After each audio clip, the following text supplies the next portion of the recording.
Howdy, howdy, howdy. How are y'all all doing? Welcome to, I think it's episode 127. I keep track anymore. Welcome to Cliff Notes Live. Welcome to Monday night. Hope y'all are all doing fantastic.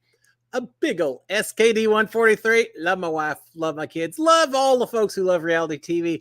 Especially love you guys hanging out here with me on a Monday evening as well. It may be kind of an interesting evening. We've got all kinds of bad weather going through Houston. Radios, phones. I don't know how to turn all this stuff off. The weather emergency broadcasting system keeps coming on, talking about all this nasty stuff. So if you hear sirens going off, it may be coming. It may be here versus where y'all are, but we'll see. As long as the electricity doesn't go out, we're gonna keep on going. So I hope y'all are doing fantastic. May 8th, VE Day. It probably means a whole lot more even back then. The day that the Germans unconditionally surrendered, the war in Europe ended. They still had those pesky battles down in Japan to deal with, but at least the war ended in Europe. I can only imagine what it was like to have fought such a horrific war and have at least half of it over. Straighten my hat a little bit. Incredible. Did y'all know there's only 170,000 or so vets of World War II that are still alive here in the U.S., which sounds like a whole lot, but so many of them. Every year we're losing more and more. So if you know one of them, get their stories while you still can, because stories are to be had. It's amazing. All right, we'll talk about some other stuff. I just wanted to point out, Happy VE Day doesn't sound like the right thing. I don't know. There was a lot of, y'all have seen that famous shot, right, of the Navy guy kissing, I think, the nurse there in Times Square. Yeah, there was some celebrating going on that particular day, I do imagine. Talking about celebrating, we had, we'll talk about it. A little coronation, right? Not this head that wears the crown, another one, but hey, we can dream, right? But before I do that, I wanted to check in, everyone, see how y'all are doing, do a quick hello before we move on to other things, because I do see a few folks out there. It always warms my heart. Amanda Lowe, first one in. Thank you, Amanda. Howdy, howdy, howdy. Marilyn Sutherland as well. Michelle Moore, Keith Franken, Jake the Horror Movie Geek, Cindy Heyer, Mark Taylor, Wyatt Garrett, Josh P. God, Ma, all these names I see week after week. It makes me happy. Got a little smile on my face today. Kiki as well. Hey, Kiki. Brian Hostetler. Brian, how are you doing? Misfire. There we go. Let's see who else we've got on here. Charity Whitman. Howdy, Charity. How are you doing? And Vicky, I think I said your name, but in case I didn't, I'll say it again. I hope y'all are all doing fantastic. Again, a happy Monday to y'all. Whether it's raining or nice, hey, it's May. And Big Brother's coming up close, right? But before anyone asks, now I still don't know when Big Brother season 25 kicks off down here. I've been scouring the news. We're getting closer and closer. I feel like there ought to be some teasers out there of some sort, right? Someone talking about something. Nah, I haven't heard squat, but I'm so ready for it. I saw during my searches, I saw something that Julie Chen had sent back in January saying, who are your favorite second place players? Kind of hinting that, could there be a second chance season or something? I got to say, and y'all have heard me, I've said I don't think it's going to be a returnee season. But if it was a returnee season, if you got all the second place people, that could be interesting. You'd have Tyler, you'd have Paul, you'd have Holly from my season, you'd have Monty. You'd have a lot of interesting folks that came pretty close and didn't quite make it. So that could be an interesting way to do Big Brother. But again, that was back in January. Haven't heard anything yet on it, so nothing new. But still hoping that we hear a little bit here or there. All right, let me look at these a little bit and see what's going on. We've got Brian saying CB releases its full schedule this week. Okay, Brian. All right, well, that should do it. And we'll know at least when it starts. We won't know what kind of theme or anything else, but at least we should know when that thing starts, right? That's going to be cool. And Brian's saying, I submitted my Big Brother application today. I saw you sent it, Brian. I was busy this weekend. We'll talk about that. Have not had a chance to watch it yet, but you got it in. And based on last year, I just want someone from this show to get on there. That would be so fun. Oh, so much fun. Not that I'm not going to be watching every single minute of that show anyway, as I always do. But if there's someone on there that I especially can be cheering for and advocating for and promoting for, I'm gonna be so irritated. People are gonna get so tired of hearing me talking nothing but Big Brother, but it's the way it is, right? All right. So what's going on this weekend? Well, Mark Taylor said, "Will the strike affect the Big Brother season? If so, how?" That's what I don't know, Mark. I mean, it shouldn't affect the show itself because we don't really have writing. I mean, the only writing, I guess, when we went in the diary room, you always had to say that silly, I walk outside and I see the pool of water and I know it's OTEV and we have to do this. And yeah, that was a little bit scripted because they wanted to make sure that the viewers understood the game and all that. But the rest of the time, there's no writing involved. I guess Zingbot has some writing, but other than that, and Zingbot, bring in the non-professional writers. I think we could do okay if we had to. So it doesn't really affect Big Brother, except if there's not a lot of other content, then there's always a possibility that could they use more Big Brother or a reality show of some other sort to take the place of the scripted shows that they don't have access to. That's kind of my hope. I'm still hoping that we could get some kind of a fall winter season. Now, having said that, I don't like people striking. Just because if people are going on strike, that means there's arguing. That means that there's people that are not getting paid. They're not feeding families and all that. So without going into details about who I support, don't support or anything, because I don't know enough about it, but strikes are never great. So I hope it gets resolved. But if it doesn't, could that mean an extra season of Big Brother, some off season? Maybe. What if we had a little shortened season? Maybe it's only 30, 45 days, some like Celebrity, except just regular folks. You just compress a whole season. You could do it. I was in that house for 93 days. Our season lasted 99. If you had 2 evictions a week and sped everything up, you could make it a month and a half. I think that's doable. And I think there'd be a lot of entertainment value in that as well.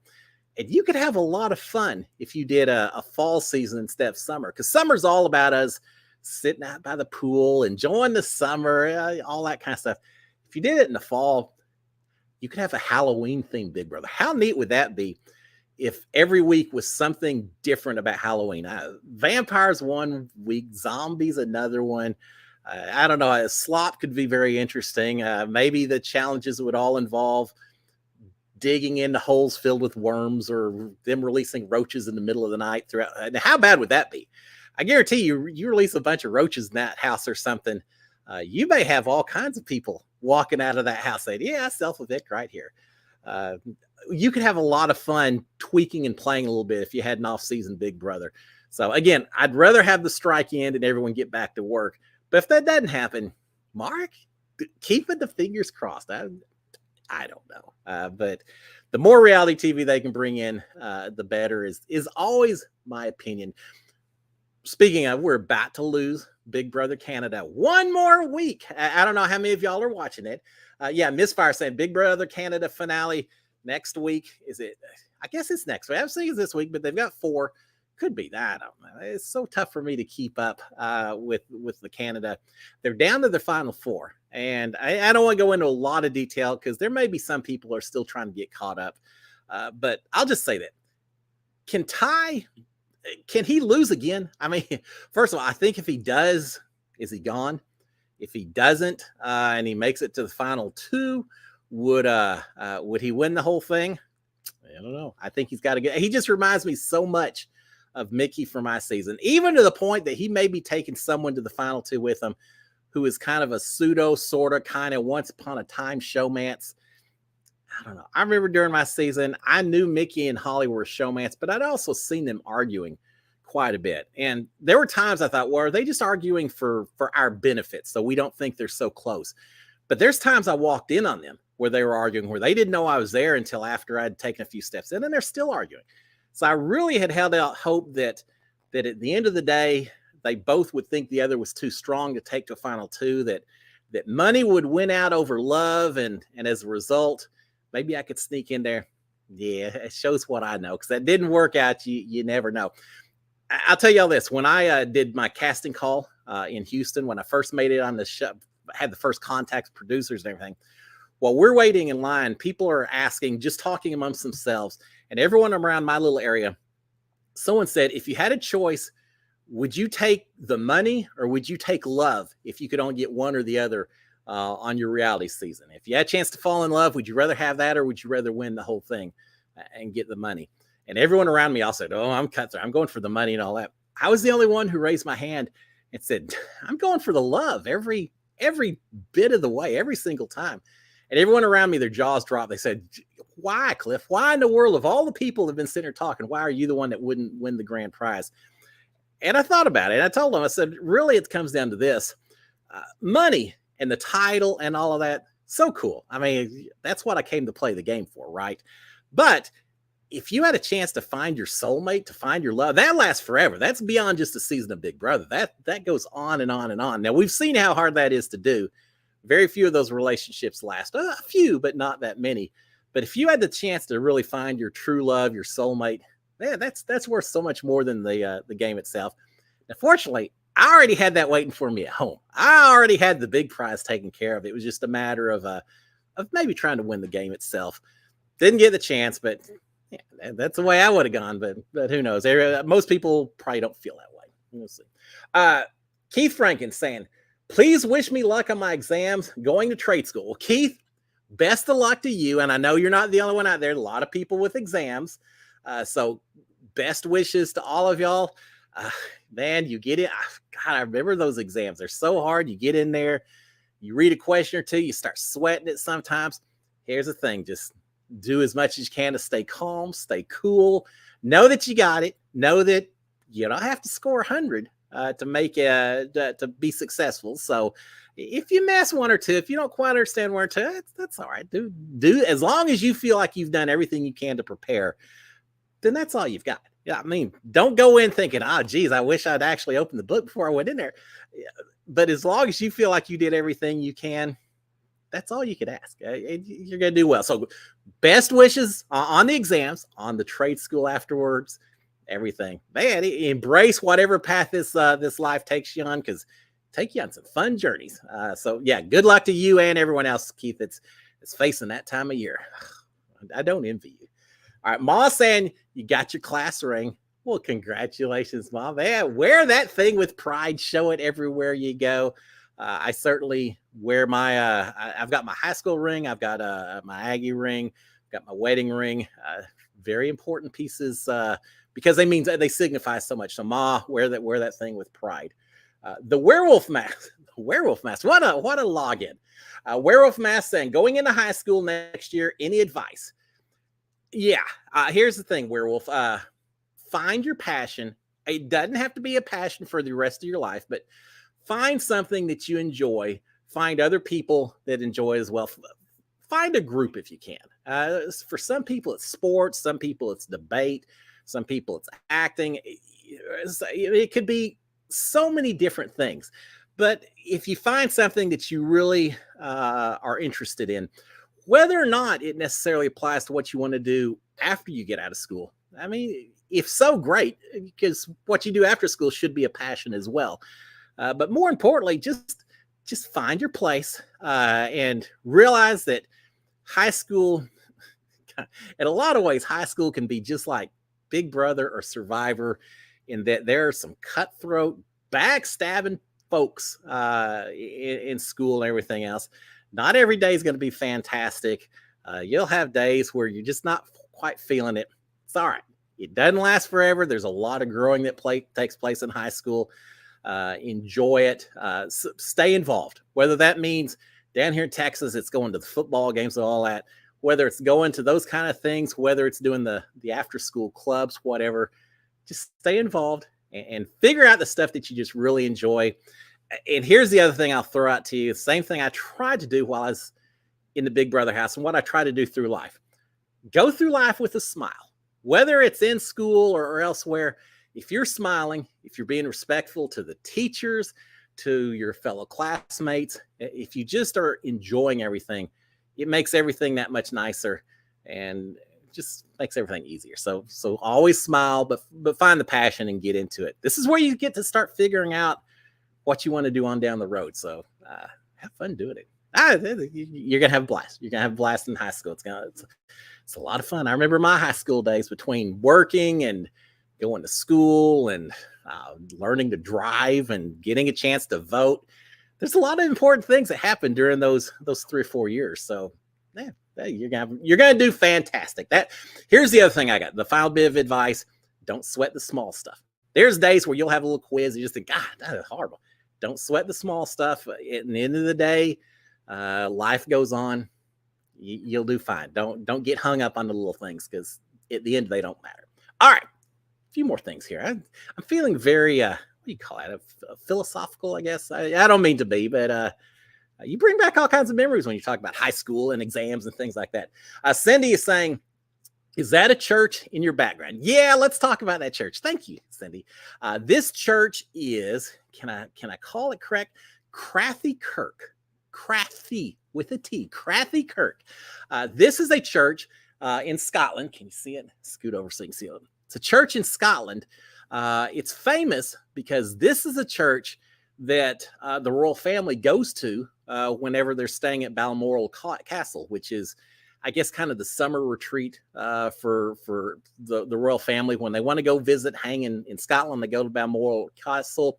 Crathy Kirk is a church that they go to, an Anglican church. And the reason I put it up there, I was thinking about the coronation. I watched the coronation this weekend.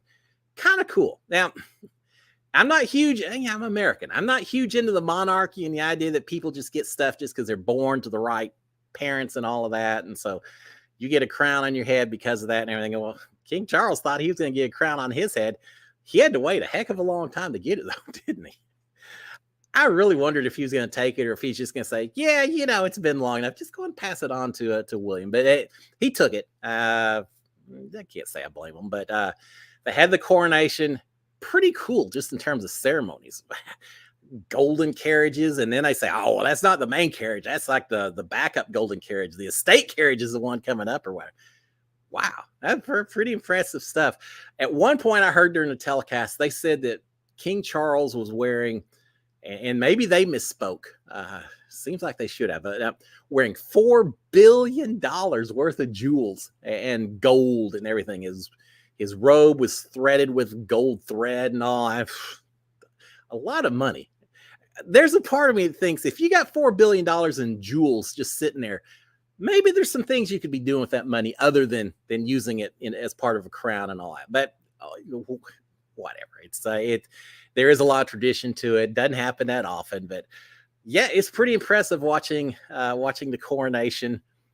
Everyone showing up and doing that. So it got me to thinking about my one very small brush with royalty myself.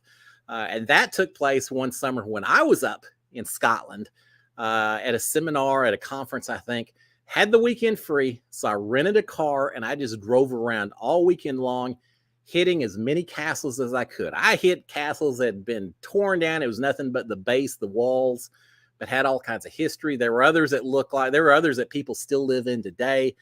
Didn't look like they changed once in the last 600-700 years. Really cool stuff to do.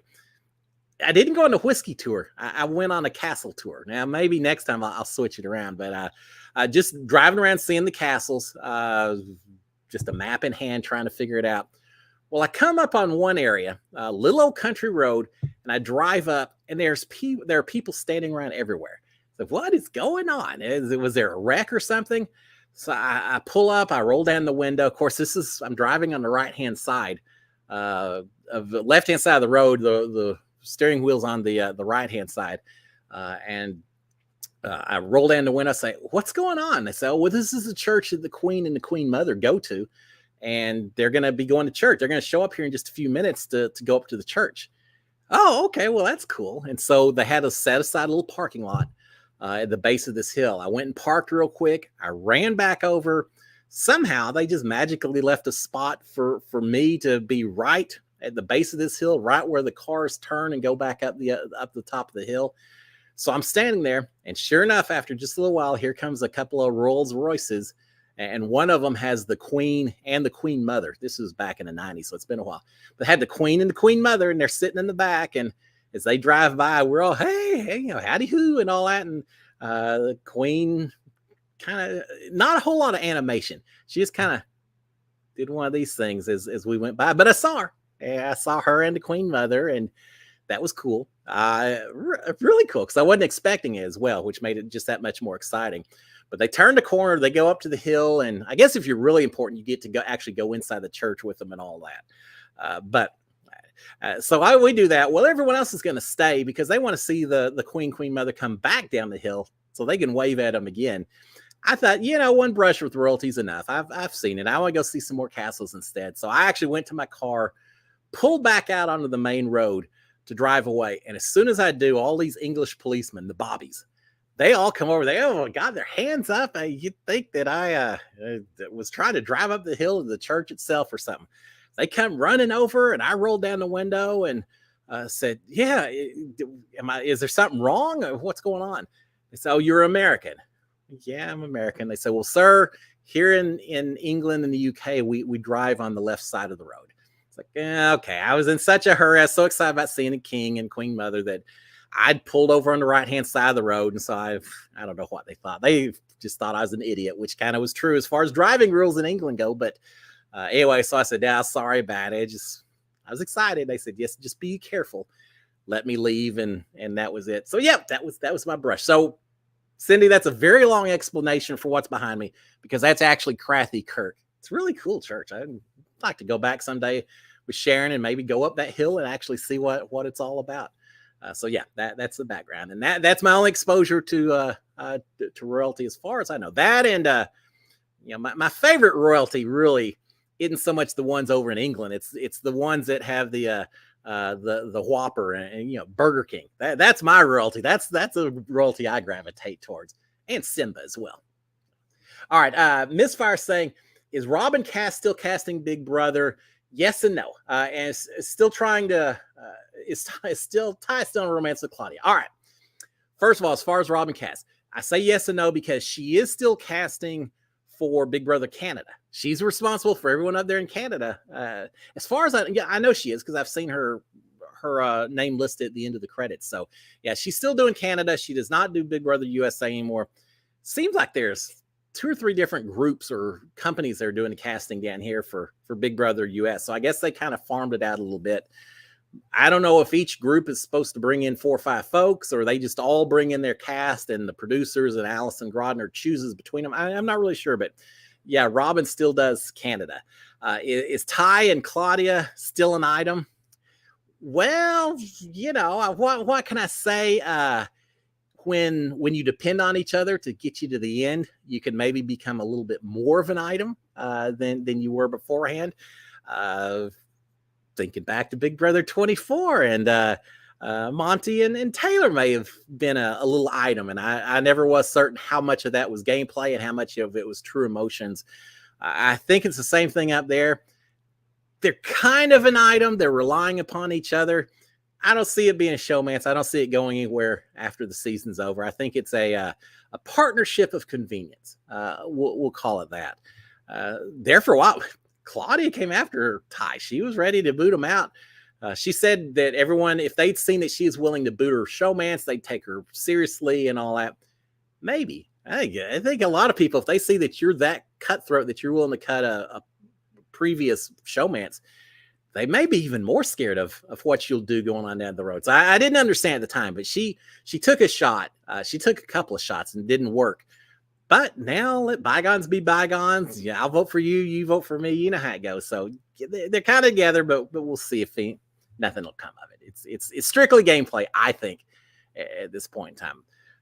So yeah, we'll find out. I'm looking forward to the finale. I see which of these 4 win it. It'll be fun. I kind of feel like any one of these 4 would deserve it.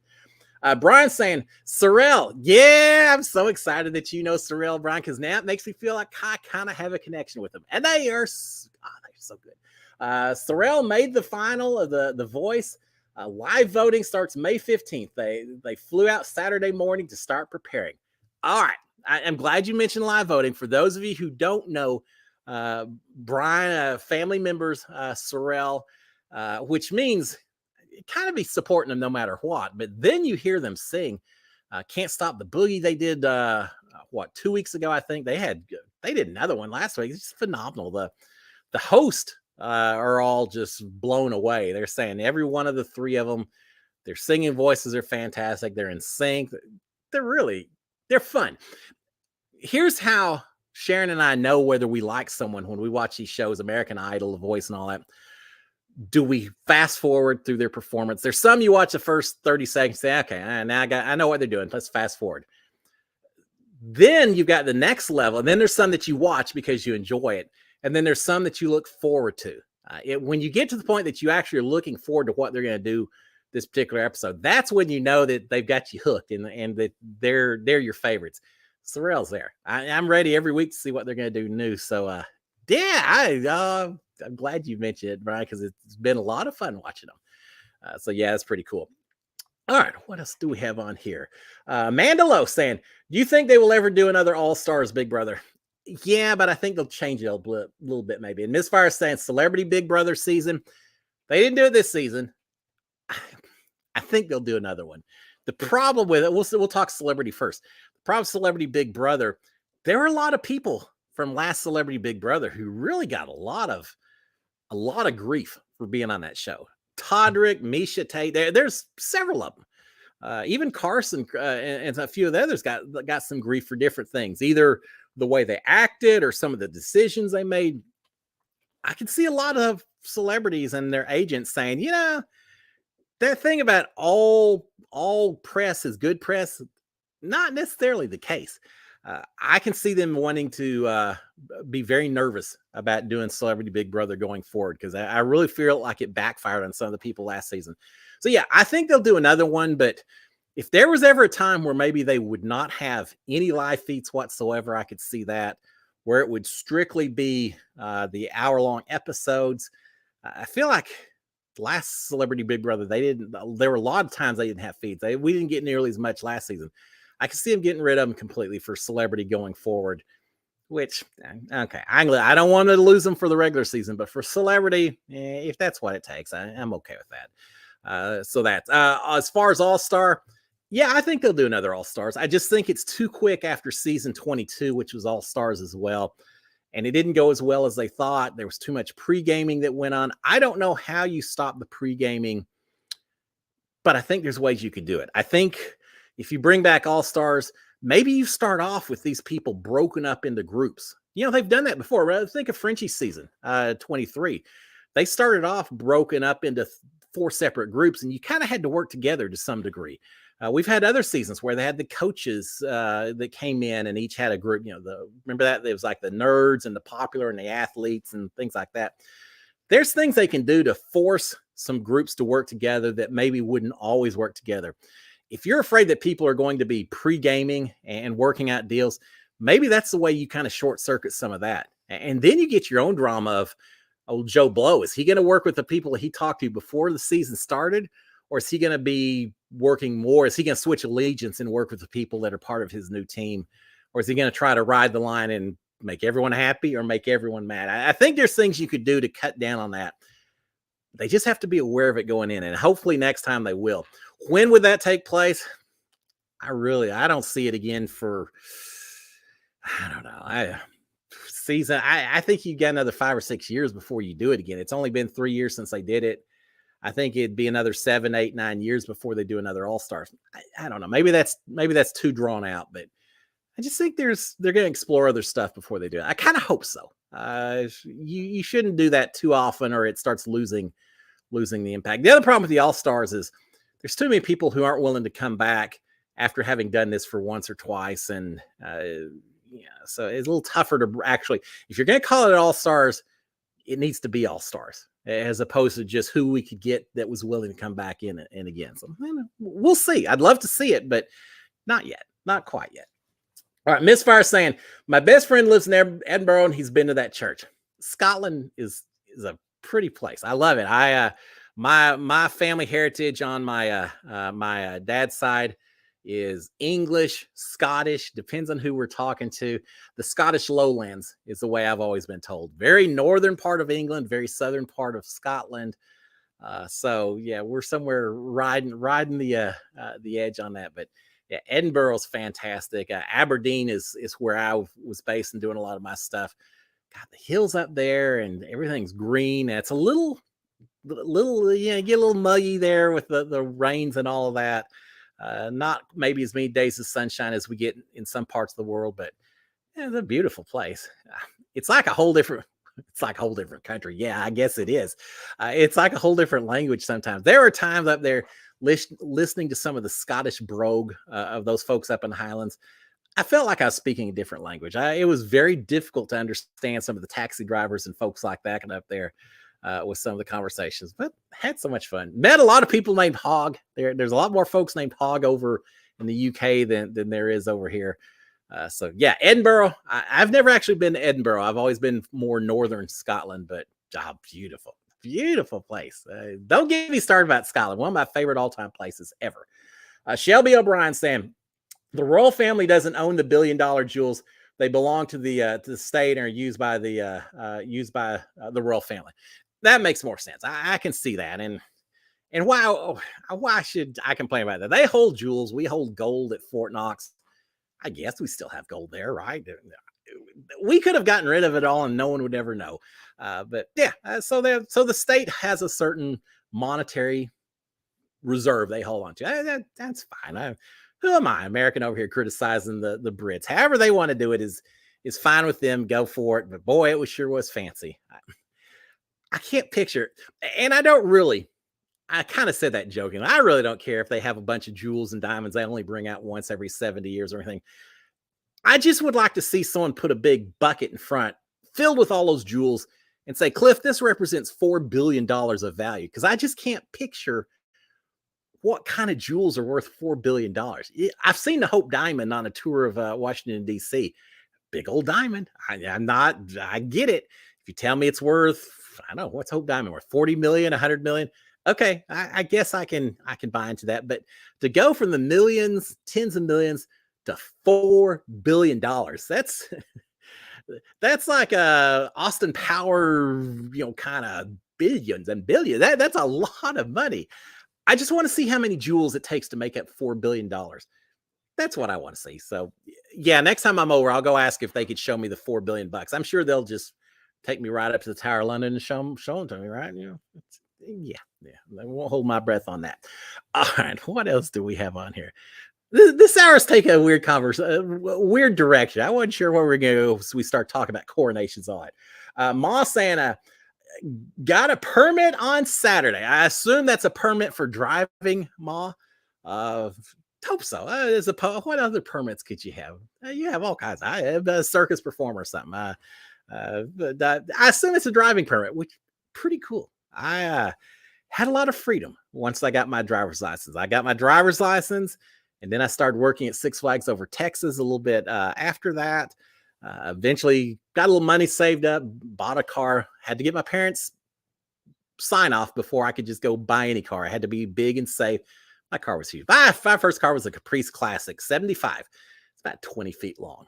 Huge. It looked like a tank without the stuff on top. But anyway, cool. Yeah, the world opens up to you once you got the driver's permit. So be careful. Do not text. Do not. There are all kinds of things you shouldn't do while you're driving a car. So don't text and drive, but enjoy the vehicle. All right, Just Jelly said, "Hi, Cliff and Cliffomaniacs. Happy Monday." Well, happy Monday to you as well, Just Jelly. Glad to have you on board. Makes Monday a lot more fun. We get to sit here and shoot the bull with each other. So thank you. I appreciate it. All right, Mark's saying today, a Beatles day in history. Today in history, they started their number one song record. Their number one song record was started. Also, they had a bunch of them, didn't they? Also, the album Let It Be came out today. All right, I saw that. I wasn't sure if it was the album Let It Be or just the song Let It Be. Wow, just beautiful. Well, was that album Let It Be and Hey Jude? I think we're both on that same album, but it kind of hits home. And I don't know if it was written because they were getting ready to break up and they knew and all that. But yeah, Beatles were a little before my time. I was born at the time and all of that, but a little too young to appreciate who they were until later. But I love me some Beatles music. Sgt. Pepper's Lonely Hearts Club Band, one of my all-time favorites. I like the movie, which people make so much fun of with the Bee Gees and Peter Frampton and God, Aerosmith sang it. It's amazing. I sing along to a whole lot of Beatles albums. Beatles, one of their albums, Sgt. Pepper's, was actually on my list of if I'd won HOH enough times, I will eventually gotten some Beatles in there in the HOH room. Didn't work out. I got George Strait as my first choice, and that was it. But yeah, the Beatles were so dominant back then. It's amazing. All right, Mark saying, how much does Big Brother Canada winner get? $100,000. Yeah, they don't get nearly as much money as we get here in the States. When I was on the show, we get here Big Brother US 500,000. Now it's $750,000. Just go ahead and bump it up to $1 million. Y'all got money to spare. Really, you couldn't take it up to the level of Survivor and call us equals. It's always been a little bit of a bug in my craw that we get less money than the folks in Survivor get.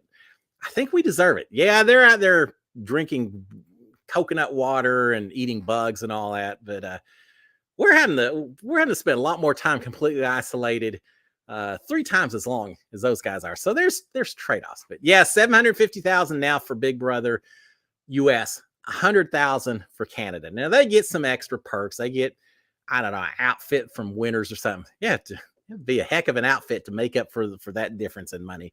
But yeah, they don't get nearly as much, which I guess they spend more of their budget on the set decorations because their house is phenomenal and their competitions just look fantastic. There's a lot of things they do really well out there, but reward money, not so much. Which, I don't know, if you had more money, we've had 3 self-evictions this year. If you had more money, would you have fewer people doing that? Would you have more people really fighting to get in that house and play the game? I think so, but I don't know. It's just different up there. So yeah, $100,000. Which, here's the thing: when I was applying for the show, I told them, I said, look, other than the fact that I have to take care of my family, I can't do anything for free. But I really don't care as much about the money as I care about the title and just a chance to try to prove that I could win the game. I'm not turning down the money. I'm not giving it to charity. I'm taking the money if I win it because I'm just like anyone else is. But the money value wasn't as important as just that bucket list opportunity to play the game. And I think that's the same up in Canada, right? Most people would love to win, would love to get the money, but it's just getting in the house and getting to match wits up against others. It's kind of their first goal objective. That money's kind of just, for me at least, it was the icing on the cake because I knew I only had a 1 in 16 chance of actually winning it. So I wasn't going to consider my win success or failure strictly on whether I got that level of money or not. It's just getting in there and getting to play the game. So yeah, but yeah, Canada needs to bump their game up a little bit too. Turn live feeds on next year and charge people to watch live feeds. Maybe you can bump that award money up just a little bit. 150,000 or something. They'd take every little bit they could get, I'm sure, if they're in the house. All right. What else do we have going on? Let me tell you a couple things. We got 20 minutes or so. I went up this weekend to Arlington, where I grew up, just outside Fort Worth, between Fort Worth and Dallas. For those of you who don't know, went up, stayed with my mom, but we actually had a shower for a nephew of mine who is getting married this summer. He's actually getting married in Cancun, so the whole family's heading down to Cancun for a wedding. I'm looking for it. It's gonna be so much fun. I've been to Mexico before. Our honeymoon, Sharon and I went to Cabo San Lucas, but I've never been to Cancun. So we're gonna go to Cancun. And anyway, so we went up to. It's amazing. The wedding is right in the middle of Big Brother season. So when I'm not at the wedding itself, I'm gonna be the guy sitting on the beach with the laptop, watching other people sitting around a pool back in Los Angeles, California, and taking notes. Because even though I'm there, I'm still going to be doing Big Brother recaps and all that. That ought to be fun. At least I have a margarita in my hand while I'm doing it. But yeah, that's this summer. But no, so we went up there for a shower. So the whole family was up there, which is always a lot of fun. Had a blast. Got a chance to talk to my brother Bowie, who, if y'all recall, was it last week that Bowie's 2 daughters kind of hijacked their grandma's phone and had a few messages for us. Talked to Bowie. Tentatively, we're scheduled May 22nd. He's going to come on Cliff Notes Live. So not this next Monday, but the Monday following. Bowie's going to come on the show. We may make it an hour and a half long or so, because I think he and we both tend to talk a lot. I don't know how my mom survived with us. So he's going to come on the show. We're going to compare what it was like for him to be on The Apprentice back in 2003 versus me doing Big Brother. Talk about how our family ever survived with two big-headed people like he and I in there. We may even have his daughters jump in. I'm sure they'll want to get on camera, so we may have them as well. So mark your calendars down. Again, tentative. I think we're going to do it May 22nd. We may get my mom on, at least on the I'm sure she'll be watching to correct all the stuff we're throwing out there, but we'll get my mom on. So we're going to turn it into a whole family affair. So y'all get y'all's questions ready, and yeah, it ought to be fun because I always enjoy talking reality TV with him, and he's got a lot of stories. He played the game with Omarosa. Donald Trump was there. Mark Burnett was there.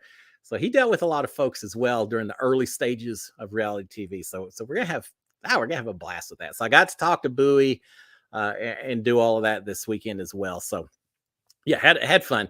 Now the other thing we did is Sharon and I actually got to watch my daughter Kelly and her husband Travis have I think I've mentioned it, have a brand new dog, a Kerry Blue Terrier, 14-week-old puppy. We watched the dog this weekend, which was a lot of fun.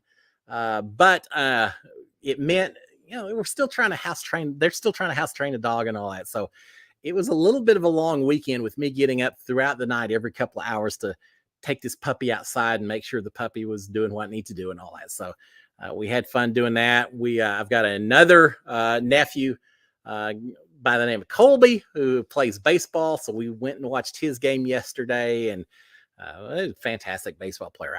There's some people in my family who've got a lot of athletic skills. Me, not so much, unless it comes to rolling balls and things like that and challenges. But yeah, we just had a lot of fun this whole weekend. Had a blast with the family. It's nice to get away and just touch bases every once in a while. So I did want to throw that out there and shout out to all my family. Man, ate a lot of cake. Here's what we did that was a lot of fun. We got in on a Friday, took my mom to a restaurant in Arlington. If any of y'all live in the Dallas-Fort Worth area, let me give a special double thumbs up recommendation to a restaurant in Arlington called Prince Lebanese Grill. I'm not getting paid by them. I'm not getting any kind of compensation. It's just our favorite restaurant in Arlington. It is as you can imagine by the name, it's a Lebanese restaurant. The most incredible Middle Eastern food. I had shawarmas there and falafel and so much hummus, everything you can imagine. So good while I was there.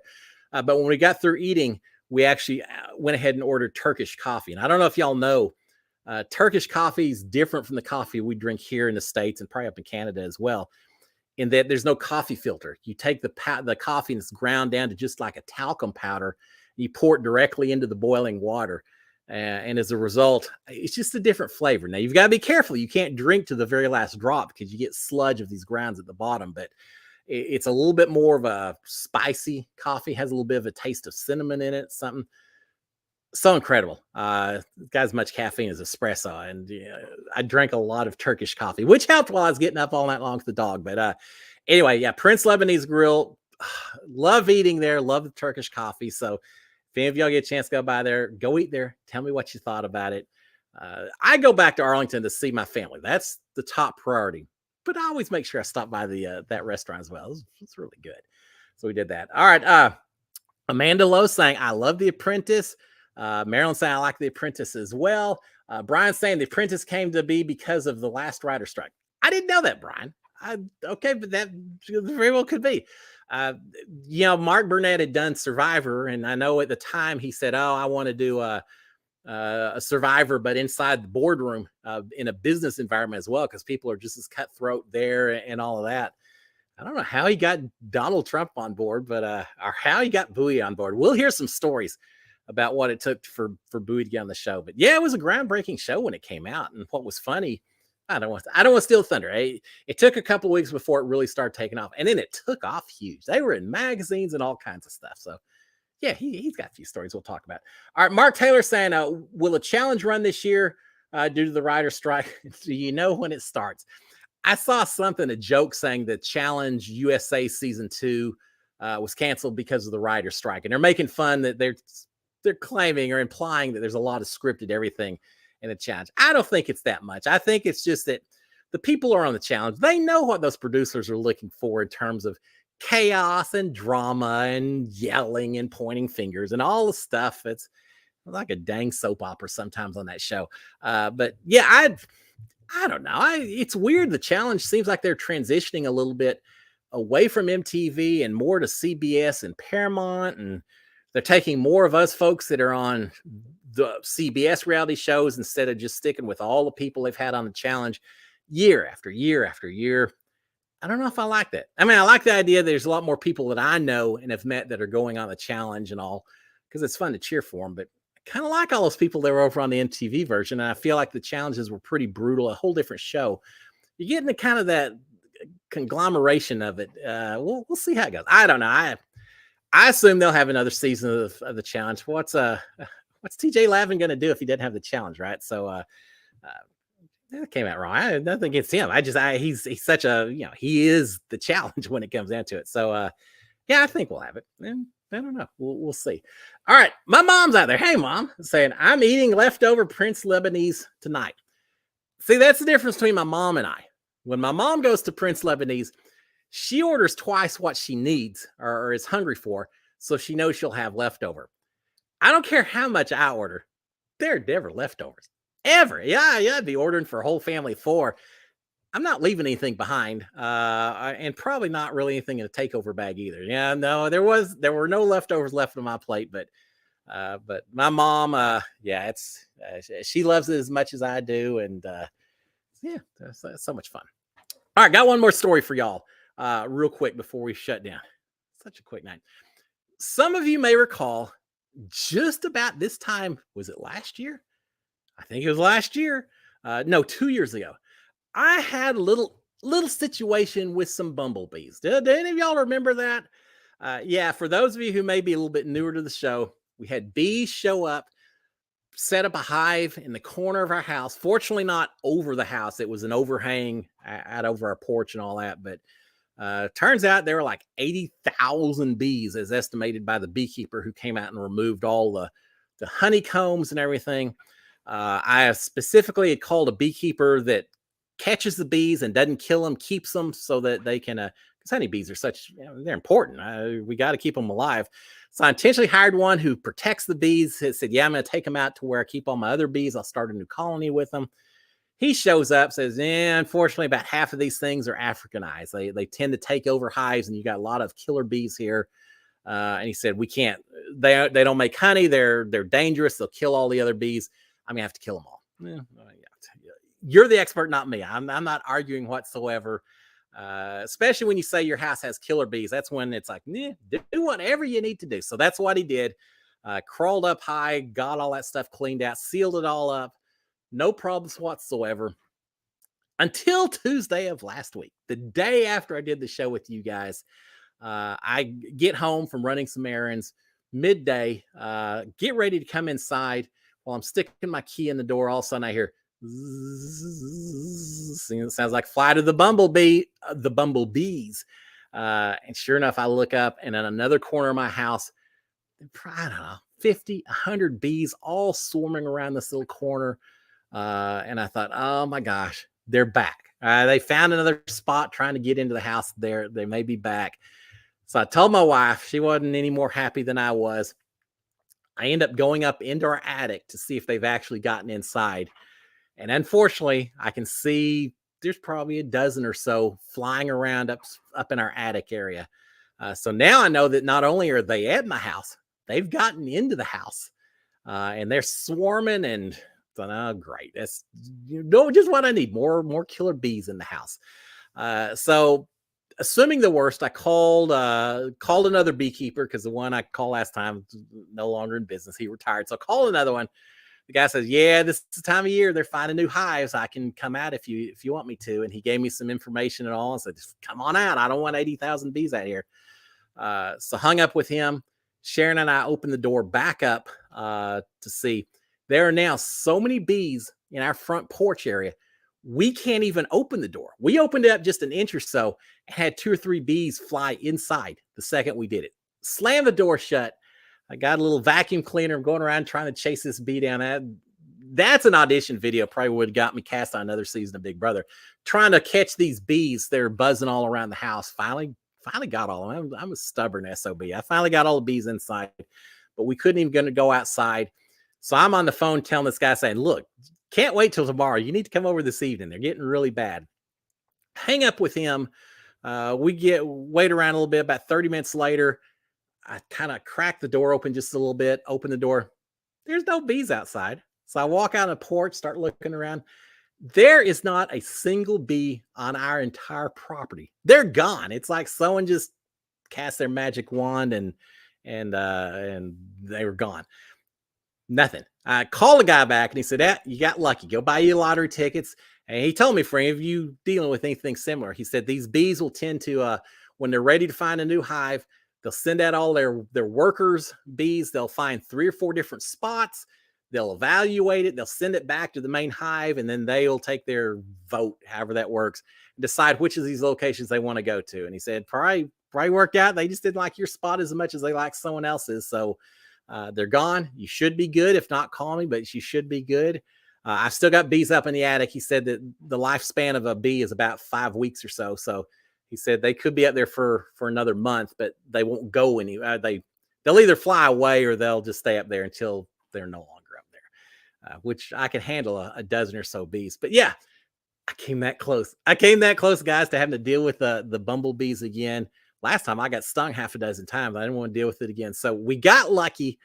I've got the squirrels taken care of. I've got the bees taken care of. I'm all set for Big Brother season now, right?